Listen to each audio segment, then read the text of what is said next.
What's going on, guys? We recently created a bounty efficiency video and we posted it on Diablo Fans. Now the consensus was, based on all the feedback that I got, that it's too bloody long. So let's change that. Now I didn't want to edit the existing video. I feel like for a newer player they could get a lot out of it if they actually wanted to watch the whole thing. But let's talk about average and veteran players. They don't need all the extra stuff that I put in there, all the over explanation that I did. So let's create a newer video and let's just talk about each bounty type and how we can get around it. So there won't be a full set of bounties. We're just going to use certain bounties as an example, and then you can apply the tactic to all the other bounties within that type. So let's get right into it. Click a thing bounties. There are quite a few bounties out there that just require that you click an objective. You'll see that it just wants us to destroy the hell portals. Now, all of these objectives generally are either surrounded by monsters or they spawn monsters. But we don't actually have to kill them. It doesn't say, click the objective and kill all the monsters. So all we want to do is click the objective, which means that we need some sort of immunity spell that makes it so that we can channel the objective, while getting hit. So we'll roll up, we'll pop Acrorats, we'll start to channel. These guys are going to hit us, they're going to die to our thorns, they might eventually die to our bombardment belt, and then we move on to the next one. Now, not every immunity is created equal. What we're going to do here is we're going to let Acrorats wear off, and we're going to use our second immunity, which is Iron Skin. So I'm going to physically cast Bombardment, cast Iron Skin, and start channeling the device. And I'm going to hope that everything around me dies without, basically Iron Skin lasts 4 seconds and the channel is 5 seconds. So I have 1 second where I can be interrupted. And my hope is that my initial bombardment will kill most of them, and then my belt will go off again and kill the rest of them. Crusaders are extremely strong at these types of bounties because we really don't have to do anything. The other option is that I could run Consecrate instead of my Law that makes me faster, but I think that the Law that makes me faster usually results in faster clears of the other types of objectives. So, who's punished by this? Wrath of the Berserker is a buff that makes you immune to being interrupted, but it also gives you dodge, and currently there's a bug where when you dodge, it actually interrupts your spellcast. So you can get hit, you can block, you can do all those things, but the minute you dodge, it interrupts. Whether it's your town portal, whether it's rezzing a player, whether it's clicking one of these objectives, dodging is awful. So it can lead to a lot of really ragey moments. So on a barbarian, you could switch to something like Ignore Pain, where it doesn't provide you any dodge, and you still manage to be able to click the items without getting interrupted. Whatever class you play, just find a way to make it work for you. If you have to make another class, make another class. It really just depends on how seriously you want to go after bounties. But these bounties, you just click the item, you move to the next one, you click the next one, and you get out. Backdoor bounties. Backdoor bounties refer to any time you can access a map through 2 different waypoints.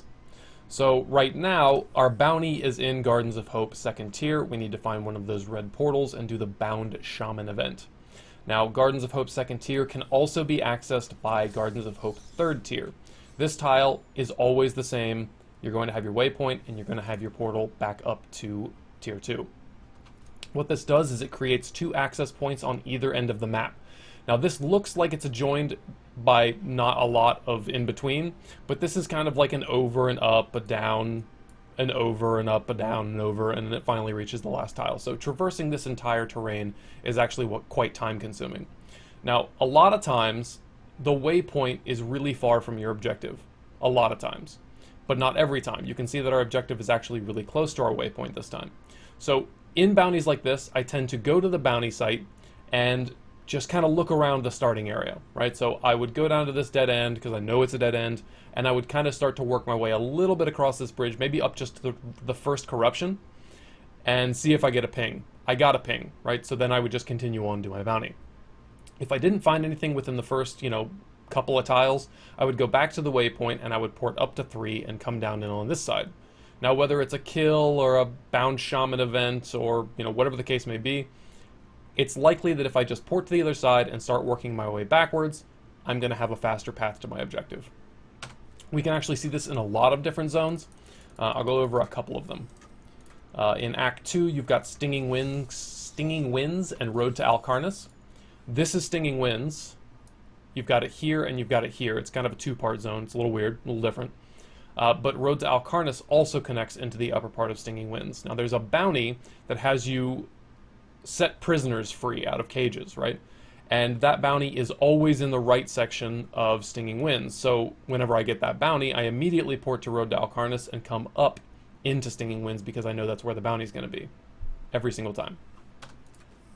Another place we see this is in Act 3 with Keep Depths 1 and 2. So Keep Depths 2 is always located by the door up to Keep Depths 1. We talked about this in the other video. Now, this is the tile where the Forged in Battle bounty is. It's always right here. It's always just feet from the door up from level 2.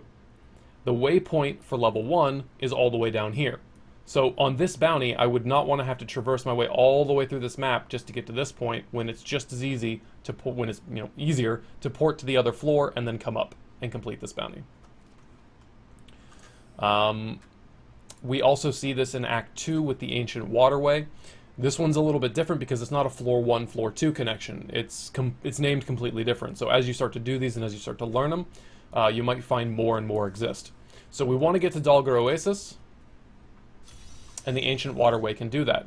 Now, the Ancient Waterway is always in a fixed location. It's always at the top of the map. But the waypoint in this zone can actually shift. Sometimes it could be right next to the Ancient Waterway, so really you didn't save yourself any time. Sometimes it can be way down on the very far left side of Dalgar Oasis. This zone is basically two larger sections connected by a smaller bridge section. So sometimes you're saving yourself a lot of time, other times you're not. In the specific bounty of Shrine of Rakanishu, it always spawns right here just south from the Ancient Waterway. So there's really no point to even test where your waypoint is. Just go to the waterway, come down, complete your event, and leave. So some bounties, you'll know exactly where to go. Some bounties, you'll just be testing the water to see which one of your waypoints is closer.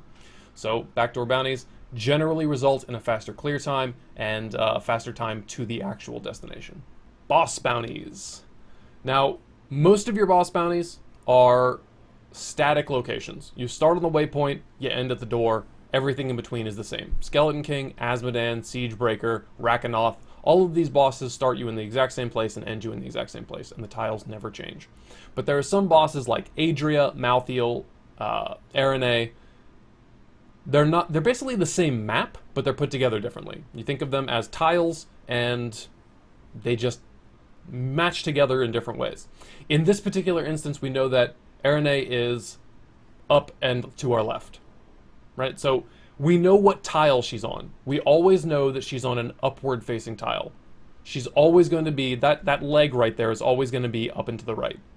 So when we get the ping over our left shoulder, we know that we're going to have to go down and up to get to that location.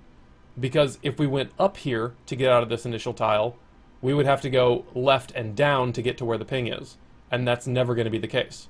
This ending tile will never face down to her door. So we've ruled out this leg and this leg. When we come in and nothing's uncovered, we know that we're going down in this way. It's guaranteed. And then when we get to this point, we know that we're going this way because that's where our ping is. So an educated guess is that this is going to be the leg that takes you over to her door, either here or here, which means that you don't have to check here or here. There's only 4 ways out of this main portion of the map, which is always the same, right? These tiles might be in a different orientation, but essentially it's 4 little squares, and there's only 1 way out of them. In this case, we knew that it was going to be upwards, and we knew that it was either going to be here or here. This can never be the way to her tile, and this can never be the way to her tile. So we've basically ruled out things by knowing how the end tile exists. So even in bosses that have a different set of tiles, you can make extremely educated guesses as to where the end tile is. Cursed Shrine bounties. These bounties are actually done faster if you failed them. Now, the bounty just says to cleanse the Cursed Shrine. It doesn't say anything about you have to win. Obviously, there can't be any scenario in which you fail this bounty, right? So the bounty is basically just click the shrine and complete at least 1 wave, which is all we want to do. So in this case, we're going to click the Cursed Shrine, and I'm going to run away. Now, we're just going to basically stay here for the amount of time that it would take for it to run out, and then we're going to go back and we're going to finish it. Waiting, waiting, waiting. It's probably done. Go back in. Defeat one wave. Bounty completed. Why is that faster? Well, the waves don't spawn immediately. Even if you have ridiculous damage, the waves don't spawn fast enough to be faster than just letting the time run out. And what did you miss? You only missed one chest. A chest that probably has a yellow, a blue, a small amount of gold, and that's about it. So it's a trade-off of time versus a chest that's going to give you a Veiled Crystal and one Arcane Dust. So Cursed Shrines are just more efficient if you let them fail. Seems counterintuitive, but if you didn't have a down here, my suggestion would just be to run away, wait for the time to run out. Some of the mobs might follow you, and as it gets closer to the bottom of the timer, you could start to work your way back, kill the mobs that have followed you, and then finish up a couple of the stragglers that were left up here. And that would be more efficient than just leaving the zone, waiting for the whole timer to leave, and then coming back in and killing. But at that point, you're talking about seconds, not 30 seconds to a minute of wasting your time clearing 5 waves of a bounty. Cursed chests. Much like Cursed Shrines, they don't actually have to be completed in any way, shape, or form. They offer a bonus if you complete them, but all they're really doing is wasting your time. So in the case of a Cursed chest, we just want to click it and we want to leave. Now Cursed chests are longer than a Cursed Shrine, right? So these are 45 seconds. There are some bounties that you could complete in 45 seconds depending on the bounty. So we start the event by clicking the chest, and then we teleport to town. And then we're going to pick another bounty, right? We're going to click clear. We're going to take clear the Hell Rift because we know it's a really short one, right? So let's just go ahead and do this bounty just because. This one is super short. So all this one is get to level 2 of the Hell Rift. It's always a short map, and then all we have to do here is kill everything. Right, so this is probably not going to take very long. We're just going to kill all the guys. Done, right? Now, we have a town portal sitting by our Cursed chest. So we don't want a town portal here. We're going to open the map, and we're going to go back to town. And now our town portal is still saved at the Radiant Chapel where our Cursed chest was. So we're going to go back down. The timer will have expired. And now all we have to do is clear that initial wave, right? Kill all the guys. These guys are kind of irritating because you have to hit them again after they're already dead. Bounty completed. We still get our initial chest, we just don't get the extra chest. And in the time it would have taken us to complete this bounty, we instead completed 2 bounties. So the benefit here is that the Cursed chest doesn't offer you anything, it just wastes your time. So click it, go do another bounty, come back, profit. The I really don't need to be here for the whole bounty.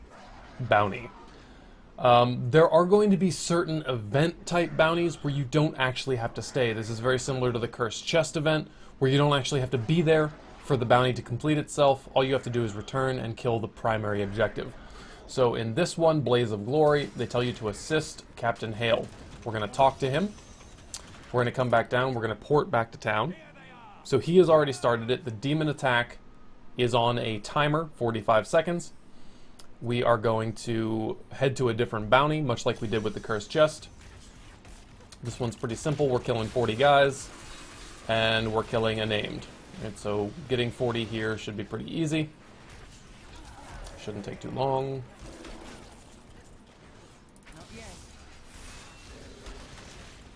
Bum, bum, bum. Kill a couple more.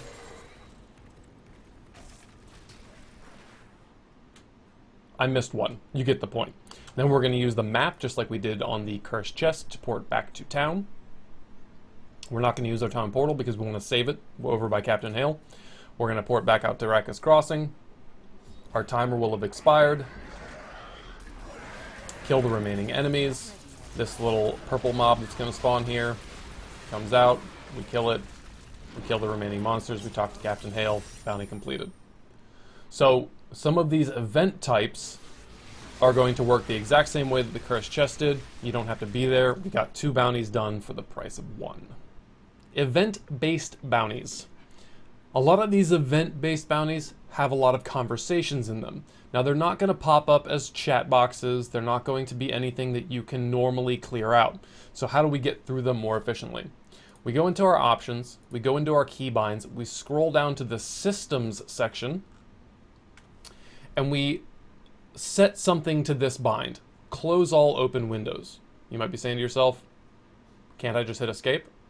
Escape only works for windows that are currently windows. What this doesn't do, and what the description doesn't tell you that it does, is that it also cancels all NPC conversations regardless of whether or not they're creating a chat box. So I have this set to tab. It does not come bound by default. You have to set it to something that you want it to be. So in this particular event, which is the Monument in Festering Woods, what's going to happen is I'm going to click this monument, and some guys are going to come out, and they're going to want to talk to me about this eternal war of the Nephilim spirits. So we click it, they come out, and you'll see that he has a little chat box over his head. I hit tab, the other one starts talking. I hit tab, that one starts talking. I hit tab, this one starts talking, and then they spawn.